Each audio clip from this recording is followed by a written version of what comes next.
Aux yeux de tous, Léo incarnait le fils parfait. Jusqu'à ce jour fatidique où, sans le moindre scrupule, il mit sa mère adoptive, Monique, à la porte de son appartement, au seul motif de son apparence démunie. Ce que personne ne savait, c'est que cette femme traitée avec dédain était secrètement à la tête d'une fortune considérable, un secret gardé pendant plus de 2 décennies. Exactement un mois plus tard, la révélation de cette vérité coûterait très cher à Léo. Ce fut le jour de sa déchéance, face à un héritage que sa mère avait si longtemps préservé et qui lui échappait désormais. Monique avait un passé que nul n'aurait pu soupçonner. Bien avant que le drame ne bouleverse sa vie, elle était l'épouse de Pierre, une figure influente du monde de l'immobilier, un homme dont chaque initiative était scrutée par le marché tout entier. Leur couple était propriétaire de projets immobiliers prestigieux, allant d'une somptueuse propriété en bord de Loire à un ensemble d'immeubles de luxe au cœur d'une grande métropole française, Lyon. Leur existence était l'incarnation du rêve pour d'innombrables familles, des voitures haut de gamme, une demeure de plus de 300 mètres carrés au décor raffiné, par-dessus tout, un foyer uni et heureux avec leur fils, Lucas, un enfant éveillé et brillant. Hélas, le bonheur est souvent éphémère. Lors d'un déplacement professionnel à l'étranger, Pierre décida d'emmener Lucas pour partager un moment privilégié. L'avion décolla dans une atmosphère de fête, car leur retour était prévu pour coïncider avec l'anniversaire de Monique. Attentionnée, elle avait même glissé une chemise neuve dans les bagages de son mari, en lui recommandant de veiller sur lui. Qui aurait pu prédire que ce serait leur dernier adieu? L'appareil s'écrasa au milieu de l'océan. Les bulletins d'information, diffusés heure par heure, laissaient Monique s'accrocher à un espoir de plus en plus ténu. Finalement, le verdict tomba, implacable, aucun survivant. En un seul instant, tout son univers bascula. Le chagrin de perdre son mari était déjà une épreuve insurmontable, mais la disparition de Lucas, son unique enfant, la laissa dans un abîme de désespoir. Durant les semaines qui suivirent, elle frôla l'effondrement total. Les nuits étaient interminables, et leur magnifique propriété devint une prison de souvenirs, chaque objet ravivant une douleur insupportable. Chaque pièce de la maison évoquait la présence de Lucas, sa petite voiture téléguidée, à peine utilisée, le bureau dont le bois exhalait encore une odeur neuve. La photographie d'eux, affichant un sourire éclatant, trônait sur sa table de chevet. Elle se mit à redouter cette demeure qui avait été son cocon. Passer devant la chambre de Lucas était une torture, ses genoux flageolaient. Elle ne pouvait plus soutenir le regard pur de son fils sur la photo, ni le silence qui avait remplacé ses joyeux « maman ». Elle se coupa du monde, évitant ses amis, refusant tout réconfort. La vie avait perdu tout son sens, chaque inspiration était une épreuve. Une partie d'elle aspirait à fuir cette ville, à échapper à ses rues et à ses lieux imprégnés de souvenirs heureux. Mais une autre partie d'elle se devait de rester pour honorer la mémoire de son mari et gérer son héritage. Cet héritage était colossal, actions de société, propriété foncière, projets en développement, et des millions d'euros en banque. Son entourage professionnel et amical observait ses moindres faits et gestes. Contre toute attente, au lieu de s'imposer et de prendre le contrôle de l'empire, Monique prit une décision surprenante. Elle ordonna la clôture de tous les comptes, confia la gestion des actifs à son notaire, gela les investissements et démissionna de toutes ses fonctions. Sa seule explication fut « Il faut que je parte ». Nul ne comprit ses motivations profondes. On pensa qu'elle était accablée par la peine, en quête de solitude. Seule elle savait que rester ne ferait qu'aggraver ses plaies. Cette ville opulente était un rappel constant de tout ce qu'elle avait perdu. Un matin d'automne, elle prépara une petite valise, emportant le strict nécessaire, et quitta la propriété. Le grand portail se referma derrière elle, tirant un trait définitif sur son passé. Elle trouva refuge dans un petit village pittoresque de Normandie, un lieu où son nom n'évoquait rien. Elle s'installa dans un modeste gîte rural, menant une vie d'une telle simplicité que les villageois la considérèrent comme une simple veuve. Personne n'imaginait que sous ses habits modestes et son air réservé se cachait l'une des femmes les plus riches du pays. Monique décida de ne vivre que des intérêts minimes de ses placements, juste de quoi subvenir à ses besoins élémentaires. Elle ne voulait pas toucher à sa fortune, car elle était indissociable du souvenir de son mari et de son fils. Elle aspirait à une vie anonyme, loin des responsabilités et du regard des autres, qu'ils soient apitoyés ou curieux. C'était sa seule condition pour survivre. Le temps s'écoula, sans apaiser sa douleur, mais elle apprit à coexister avec elle. Monique s'imaginait finir ses jours ainsi, seule, sans attache. Mais le destin en décida autrement. par une nuit de pluie battante, elle découvrit un nourrisson abandonné sur le parvis de l'église du village. Ce moment allait bouleverser son existence qu'elle pensait tracer. En quittant la ville pour une vie d'anonymat en Normandie, Monique était convaincue que le reste de sa vie serait marqué par la solitude. Les premiers temps furent difficiles. Se lever aux aurores, balayer la cour, cuisiner au feu de bois, marcher de longues distances pour quelques courses, tout cela était nouveau pour elle. Mais cette nouvelle routine, aussi austère soit-elle, l'éloignait des souvenirs d'un passé luxueux et tragique. Progressivement, une forme de sérénité s'installa en elle. Le chant du coq le matin, la vue des enfants jouant sur le chemin en fin de journée. Ces plaisirs simples ne guérissaient pas sa blessure, mais ils lui donnaient une raison de continuer. Les habitants du village s'habituèrent à cette femme discrète et douce, à la silhouette fine et au regard d'une tranquillité déconcertante. On la surnommait Monique du Gîte. Personne ne pouvait deviner son passé de femme d'affaires ou l'étendue de sa fortune. La voir se déplacer dans sa vieille 2CV pour se rendre au marché contrastait violemment avec son ancienne vie de luxe et de réception mondaine. Mais cette différence était libératrice. Loin des comparaisons et de la pitié, elle se sentait enfin elle-même. Ici, elle était une femme comme les autres, et ce sentiment était plus précieux que tout. Malgré sa richesse, elle s'en tenait à une vie frugale, ne retirant chaque mois qu'une somme infime pour ses dépenses. Pour compléter ses revenus, elle acceptait de petits boulots au bistrot du coin, comme faire la plonge ou préparer les légumes. Elle aurait pu vivre dans l'opulence, mais savait que cela n'allégerait pas son cœur. Cette vie simple, sans pression ni faux semblant, lui paraissait plus authentique. Cependant, les souvenirs de sa famille la hantaient toujours. Les soirs de solitude, elle ouvrait une vieille malle où elle conservait quelques trésors de Lucas, une chemisette, quelques jouets, une photo. En caressant l'image de son fils, le passé semblait si proche. Elle était résolue à vivre seule, à condition de ne pas rouvrir ses blessures. Mais le destin est imprévisible. Une nuit, une tempête éclata. Alors qu'elle s'apprêtait à se coucher, un cri de bébé, faible et tremblant, parvint à ses oreilles. Bravant la pluie et le vent, elle sortit et découvrit un couffin sur les marches de l'église. À l'intérieur, un nouveau-né, frigorifié, luttait pour respirer. À côté de lui, un mot griffonné, « Je ne peux pas m'en occuper ». Monique resta figée, le cœur battant à tout rompre. Ce petit être vulnérable lui rappela si vivement la naissance de Lucas. Un flot d'émotions la submergea. Ce n'était pas de la douleur, mais un instinct protecteur qu'elle croyait avoir perdu à jamais. Elle prit le bébé dans ses bras, le serrant contre elle. L'enfant se calma, cherchant sa chaleur. Ce contact fragile fit fondre la glace qui emprisonnait son cœur. Elle sut que sa vie venait de prendre un nouveau tournant. De retour au gîte, elle s'occupa du bébé avec des gestes qu'elle n'avait pas oubliés.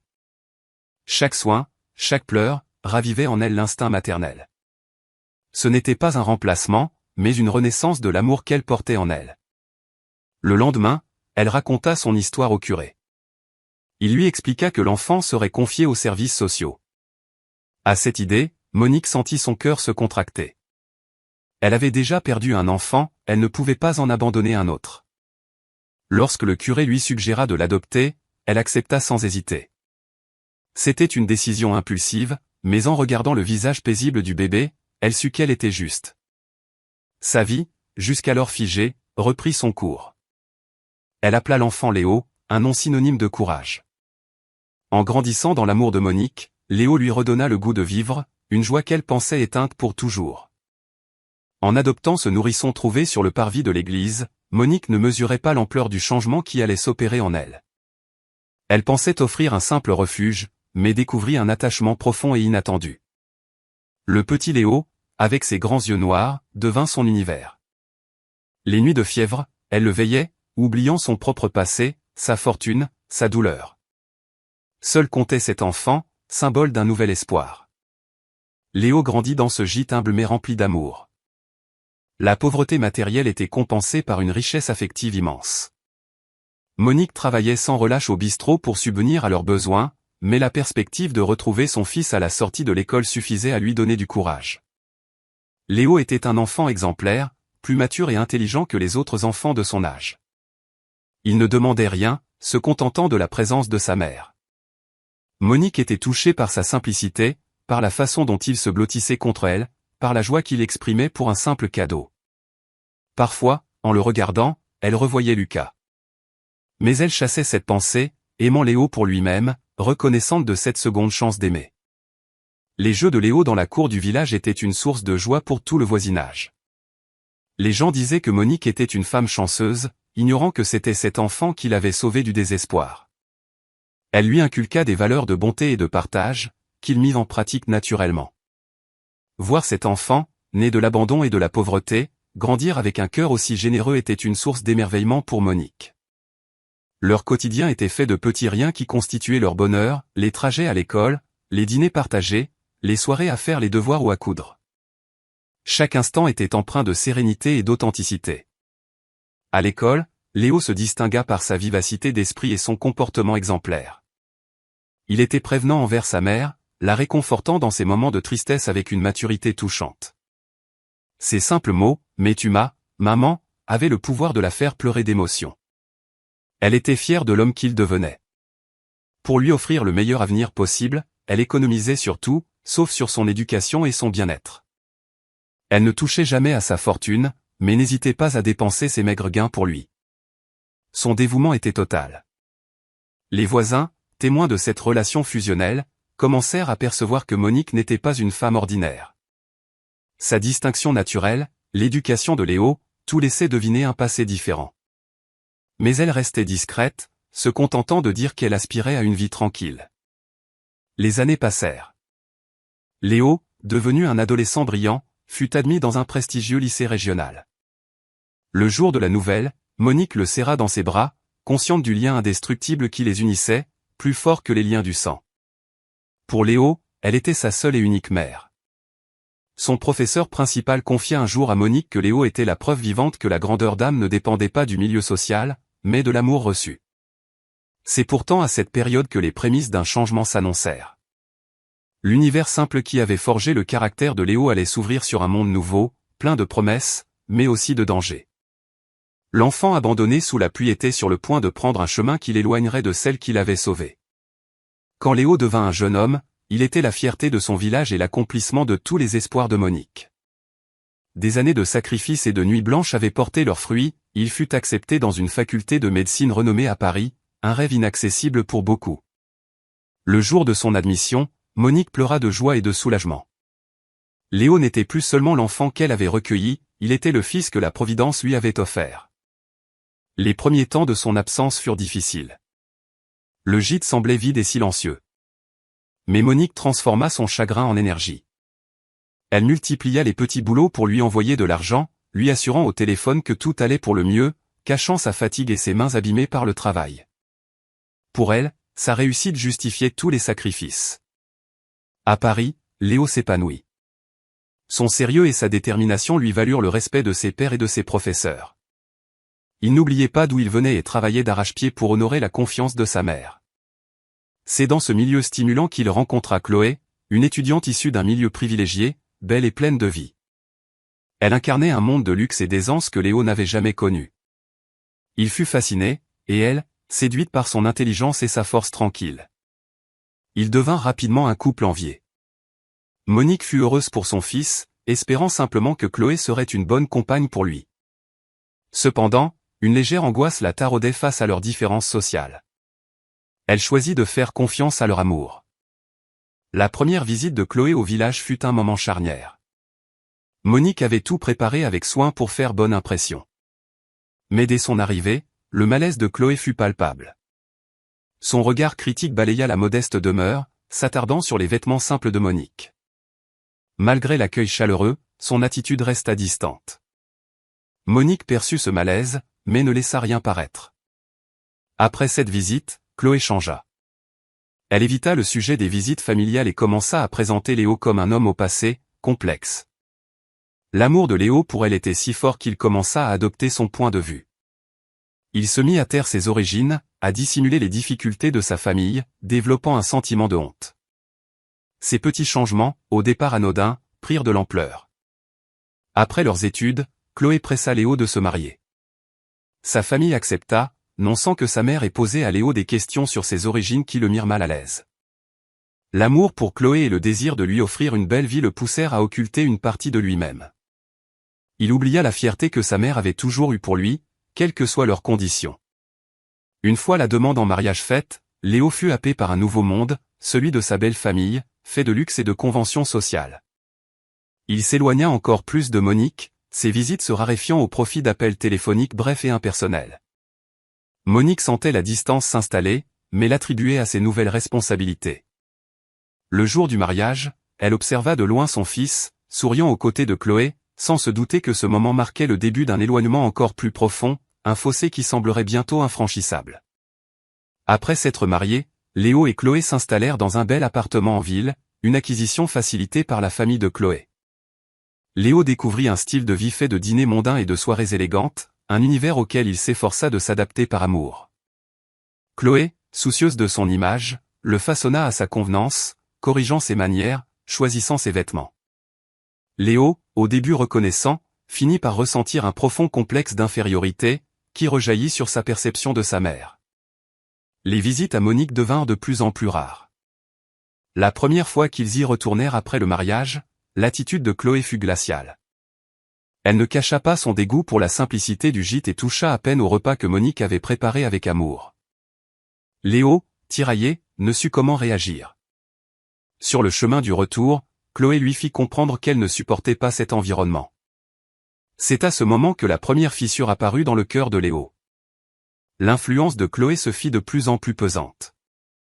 Ses allusions constantes à leur différence de statut, ses projets d'avenir excluant la présence de sa belle-mère, ses remarques désobligeantes, tout contribuait à miner Léo. Elle suggéra même de placer Monique en maison de retraite, une idée qui le révolta, mais qu'il n'osa pas contredire. La graine de l'égoïsme, semée par Chloé, commençait à germer. Monique, de son côté, continuait sa vie humblement, acceptant les excuses de son fils sans jamais se plaindre. Sa compréhension ne faisait qu'accentuer le malaise de Léo. Les appels devinrent des formalités expédiées à la hâte. Il ignorait la solitude de sa mère, sa tristesse silencieuse. Parfois, la nostalgie de son enfance simple et heureuse le submergeait.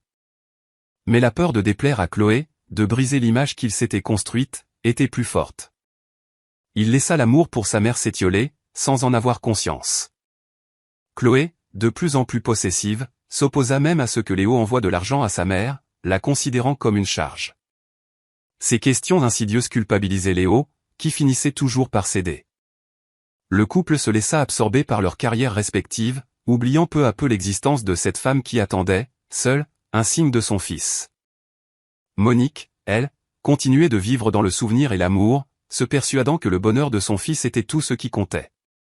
Elle ne savait pas que le fossé qui se creusait entre eux allait bientôt devenir un abîme, les menant droit vers une tragédie annoncée, née de l'indifférence et de l'ingratitude. L'intégration de Léo dans le monde de Chloé l'avait coupé de ses racines, mais ce n'était que le commencement. Le mépris de Chloé pour sa belle-mère et les origines de Léo devint de plus en plus manifeste. Ses remarques dédaigneuses, ses soupirs d'exaspération, chaque geste traduisait son dédain. Léo, pour préserver la paix, choisissait de ne rien voir, de ne rien dire. Son silence fut interprété comme un assentiment par Chloé, qui se permit de plus en plus de liberté. La fois où Léo voulut envoyer de l'argent pour la réparation du toit du gîte, la réaction de Chloé fut violente. Elle ne peut pas se débrouiller seule? Je ne vais pas l'entretenir. Léo, blessé et honteux, renonça. Monique dut se contenter d'une réparation de fortune, minimisant le problème pour ne pas inquiéter son fils. Le style de vie luxueux de Chloé finit par déteindre sur Léo.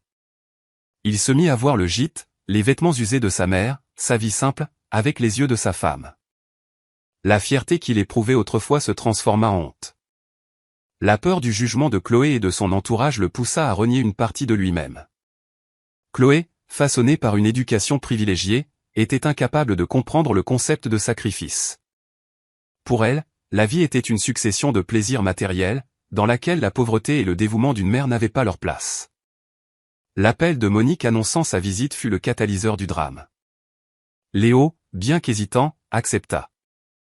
Mais Chloé entra dans une colère froide. Qu'elle ne vienne pas.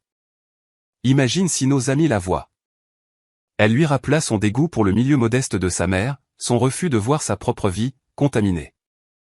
Léo tenta de la raisonner, en vain. Pris en étau, il choisit la lâcheté. Il rappela sa mère, prétextant un empêchement. Chaque mot fut une torture pour Monique. Elle comprit que son fils avait honte d'elle. Elle dissimula sa peine, mais son cœur était brisé. Après cet épisode, elle ne proposa plus jamais de venir. Elle avait compris que sa présence n'était plus désirée. Chloé, de son côté, fit de l'évitement de sa belle-mère une stratégie. Elle multiplia les prétextes pour empêcher Léo de se rendre au village, l'entraînant dans un tourbillon de sorties et de voyages. Léo, par faiblesse, se laissa faire. Monique sentit son fils lui échapper. Les repas solitaires, les fêtes de fin d'année sans lui, les anniversaires oubliés, tout confirmait son abandon. Elle ne se plaignait pas, se contentant de prier pour son bonheur. Mais la nuit, la solitude et le chagrin la submergeaient. La froideur de Léo et le mépris de Chloé avaient préparé le terrain pour une confrontation inévitable, un moment où la patience de Monique atteindrait ses limites et où la conscience de Léo serait mise à l'épreuve de la plus brutale des manières. Le temps qui s'écoulait ne faisait qu'aggraver le mépris de Chloé envers Monique. Ce n'était plus de l'agacement, mais un dédain affiché, perceptible dans chaque regard, chaque intonation. Le plus terrible pour Monique était de voir son fils cautionner cette attitude par son silence. Il ne la défendait plus, détournant les yeux pour fuir une réalité trop pénible. Elle souffrait, mais se taisait, se persuadant que c'était pour le bien de son fils. La visite du couple, après des mois d'absence, fut une nouvelle épreuve. Monique avait mis tout son cœur à préparer leur plat préféré, un pot-au-feu savoureux et des crêpes légères. Mais dès leur arrivée, le visage de Chloé se ferma. L'odeur de la cuisine au feu de bois, la simplicité du lieu, tout l'indisposait. Elle mangea à peine, répondant aux questions de Monique par des monosyllabes. Léo, mal à l'aise, tentait de meubler le silence. Après leur départ, Monique, seule devant son évier, sentit le poids de la tristesse l'écraser. Les visites devinrent une corvée que Chloé cherchait à éviter par tous les moyens. Léo, pris au piège, finissait par céder, s'éloignant un peu plus de sa mère à chaque renoncement. Un soir, un appel de Monique fut brutalement interrompu par Chloé, exaspérée. Léo obéit, laissant sa mère seule avec ses mots en suspens. Monique comprit le dilemme de son fils, mais cela ne diminuait pas sa peine. Chloé ne se privait pas de rappeler à Léo son statut social inférieur, le blessant profondément. Ses attaques, Léo les encaissait en silence, mais elle le poussait à se détacher de sa mère pour se protéger. Quand Monique tomba malade, elle ne prévint pas son fils, ne voulant pas le déranger. Ce fut un voisin qui, plus tard, raconta la gravité de son état. Léo, lui, se contentait des assurances de sa mère au téléphone. Il ne voyait plus ses sacrifices, sa solitude, sa peine. Monique, malgré tout, restait bienveillante, ne se plaignant jamais. Mais le mépris de Chloé, comme un poison, se répandait dans leur foyer, contaminant leurs relations et préparant le terrain pour la catastrophe à venir. Chloé ne voyait plus seulement Monique comme une femme issue d'un milieu inférieur, mais comme un véritable obstacle à ses ambitions. Et Léo, aveuglé, ne réalisait pas qu'il était complice de l'exclusion de sa propre mère. Le jour où Monique décida de se rendre à Lyon, le temps était gris, comme un présage. Souffrante, elle avait tout de même pris le car, emportant avec elle quelques spécialités pour son fils, l'espoir de le voir suffisant à lui donner des forces. Devant l'immeuble, une appréhension l'envahit, mais l'amour maternel fut plus fort. Elle sonna. Ce fut Chloé qui ouvrit. Son visage se durcit en voyant sa belle-mère, fatiguée, les vêtements humides. Son regard dédaigneux balaya le sac de provisions. « Laissez ça là, on ne mange pas ces choses, dit-elle froidement. Léo apparut, surpris. Il voulut prendre le sac, mais Chloé le retint. « Maman, on est très occupé, dit-il, embarrassé. » Monique expliqua qu'elle était malade et espérait rester quelques jours.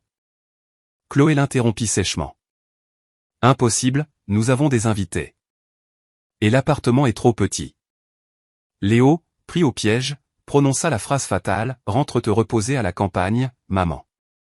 Je viendrai te voir. » Le monde de Monique s'effondra. Son propre fils la mettait à la porte. Elle réussit à esquisser un sourire. « D'accord, je rentre. » Sa voix était à peine audible. Voyant son état, Léo suggéra qu'elle entre boire quelque chose, mais un geste de Chloé suffit à le faire taire. Monique comprit. Elle recula, le cœur en miettes. « Je m'en vais », murmura-t-elle avant de tourner les talons. Dans l'ascenseur, sa toux résonnait, mais la douleur qui l'étouffait venait d'ailleurs. Les souvenirs de toute une vie de dévouement la submergèrent. Dehors, elle erra un moment avant de trouver un taxi. Un voisin la vit rentrer, le visage défait, mais elle se força à sourire, disant que son fils était très occupé. Pendant ce temps, Chloé disait à Léo, « Je ne veux plus jamais de ça. Son mode de vie est incompatible avec le nôtre. » Léo, la tête basse, ne dit rien. Il pensait que sa mère oublierait. Il avait tort. Cette nuit-là, Monique, seule et fiévreuse, prit une décision. Elle n'en voulait pas à son fils, mais elle savait qu'elle n'avait plus sa place dans sa vie. Le lendemain, elle quitta le gîte pour toujours, disant simplement à ses voisins qu'elle avait besoin de changement. Personne ne se doutait qu'elle partait commencer une nouvelle vie, une vie qui allait tous les surprendre. En quittant le gîte, Monique ne retourna pas dans son passé. Elle prit un car pour une ville inconnue, laissant derrière elle les souvenirs et la douleur. Après un long voyage, elle arriva dans une métropole anonyme. Libérée du regard des autres, elle se sentit renaître. Elle s'installa dans un petit appartement, le temps de se rétablir et de réfléchir à son avenir. Elle lut les messages de Léo, des demandes de nouvelles sans une once de remords. Elle comprit qu'il cherchait à apaiser sa conscience, pas à se soucier d'elle. Elle ignora ces messages. Un jour, en se promenant, elle se sentit enfin libre. Elle décida de vivre pour elle-même. Elle se rendit dans une grande banque et présenta les documents de sa fortune cachée. L'employé fut abasourdi. « Je n'en avais pas besoin avant », expliqua-t-elle simplement. Elle réactiva ses comptes, contacta ses avocats et reprit le contrôle de son empire. Quelques jours plus tard, elle emménageait dans un appartement de luxe, non par ostentation, mais pour s'offrir le confort et la sécurité qu'elle méritait. Devant la vue panoramique de son nouveau chez-soi, elle se sentit enfin en paix. Elle adopta une nouvelle routine, faite de sport, de lecture et de visite de ses anciennes propriétés. Elle restait simple, malgré sa richesse. Léo, ignorant tout, continuait sa vie, se promettant de rendre visite à sa mère un jour. Mais Monique avait cessé d'attendre. Elle aimait toujours son fils, mais ne plaçait plus aucun espoir en lui. Elle avait choisi de se retirer de sa vie pour se reconstruire, dans un monde où elle était la seule à décider de son destin. Pendant que Monique se réinventait, Léo et Chloé vivaient dans l'ignorance. Chloé, cependant, avait un plan, faire vendre la propriété de Monique pour financer ses propres ambitions. Elle avait découvert la valeur réelle du bien et était déterminée à mettre la main dessus. Elle manipula Léo, le convainquant que c'était pour le bien de sa mère. Ils se rendirent au gîte, mais le trouvèrent vide. Les voisins ne savaient rien. Léo, inquiet, tenta de joindre sa mère, en vain. Chloé, impatiente, pressa Léo de la retrouver. Il se laissa convaincre, cherchant sa mère sans relâche. Chloé, de son côté, mena des démarches auprès de l'office notarial, confirmant que Monique était toujours propriétaire. Sa détermination n'en fut que renforcée. Léo, lui, commençait à ressentir une véritable angoisse. Il ne réalisait pas que son propre rejet était la cause de cette disparition. Quelques mois plus tard, Chloé découvrit que la propriété était désormais sous haute surveillance. Furieuse, elle crut à une manœuvre frauduleuse. En enquêtant, elle fit une découverte qui la stupéfia, la propriétaire, cette femme qu'elle méprisait, était à la tête d'une fortune colossale. Ce n'était que le début du choc qui allait bouleverser leur existence. L'enquête de Chloé pour retrouver Monique la mena à une révélation fracassante. En cherchant à identifier qui avait sécurisé la propriété, elle tomba sur le nom de jeune fille de Monique, associée à des actifs financiers et immobiliers d'une valeur astronomique. La liste des biens la laissa pantoise. « C'est impossible !» s'exclama-t-elle. Mais les preuves étaient irréfutables. Monique avait repris le contrôle de sa fortune. La peur et la cupidité s'emparèrent de Chloé. Elle se rendit à l'adresse de l'appartement de luxe, mais se vit refuser l'entrée. De retour chez elle, furieuse, elle révéla tout à Léo. « Ta mère est richissime. » Léo, incrédule, dut se rendre à l'évidence devant les documents. Le choc fut brutal. Le souvenir de sa mère, vivant dans la misère, et de son propre comportement indigne, le submergea de honte et de remords. « Pourquoi ?» se demanda-t-il. Pendant que Léo était anéanti, Chloé ne voyait que l'opportunité. Tu es son héritier, Léo. Tais-toi. C'est son argent. C'est notre avenir. Léo était perdu. La honte de la pauvreté de sa mère se transforma en une douleur encore plus grande, celle d'avoir perdu son amour. Chloé continua à le manipuler. Léo, désespéré, tenta de contacter sa mère, mais toutes les portes se fermèrent. Il ignorait que Monique avait donné des ordres stricts. Les nuits de Léo devinrent un cauchemar, hanté par le souvenir de son ingratitude. Chloé, elle, ne pensait qu'à s'approprier la fortune. Elle contacta l'avocat de Monique, mais se heurta à un mur. Monique, informée, resta sereine. Elle avait tout prévu. Tandis que Chloé s'enfonçait dans sa cupidité, Léo sombrait dans la culpabilité. La vérité la plus cruelle était que Monique ne voulait plus d'eux dans sa vie. La prochaine rencontre serait une confrontation, non une réunion de famille. L'annonce de la fortune de sa mère plongea Léo dans un profond désarroi. Le soir, il retardait le moment de rentrer, fuyant Chloé et ses plans cupides, mais surtout, se fuyant lui-même. Le souvenir de sa mère, chassé, le torturait. Il avait cru son pardon acquis, mais son départ lui prouvait le contraire. Il appelait son ancien numéro, en vain. Personne ne savait où elle était. Il se moquait de l'argent, il voulait juste savoir si elle allait bien. Chloé, elle, ne démordait pas. Tu as des droits, Léo. Ces paroles le révoltaient. Il savait que sa mère n'aurait jamais voulu d'une telle querelle.